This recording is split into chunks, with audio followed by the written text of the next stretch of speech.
The year was 1972, and the world of hockey was about to witness something truly special. Canada was facing off against the Soviet Union in an exhibition series that would become known as the Summit Series. At the time, the Soviet Union was seen as a formidable opponent in more ways than one. The Cold War was in full swing, and tensions between the US and the Soviet Union were at an all-time high.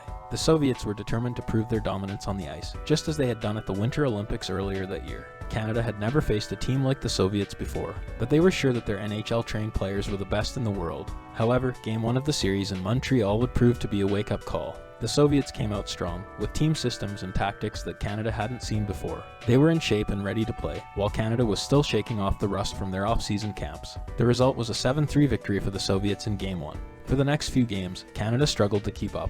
They were outplayed, outmatched, and on the brink of defeat. But in Game 6, something changed. Canada found their rhythm and started to play like the champions they were. With the nation watching and holding its breath, the Canadian team traveled to Moscow for the final 3 games of the series. They knew they had to win all 3 to claim victory, and it was a tall order. But they were determined, and with each game, they grew stronger. In the end, it all came down to one goal. Game 8, third period, tie game. The tension was unbearable, and then, in a moment that would go down in history, Paul Henderson scored the winning goal, giving Canada the victory in the Summit Series. For many Canadians, that goal remains the greatest moment in hockey history. It was a victory not just on the ice, but also in the larger context of the Cold War. It was a moment that united the country and brought a sense of national pride that still resonates to this day. 50 years have passed since that unforgettable moment, but the legacy of the Summit Series survives. Thanks for tuning in. Please like and subscribe.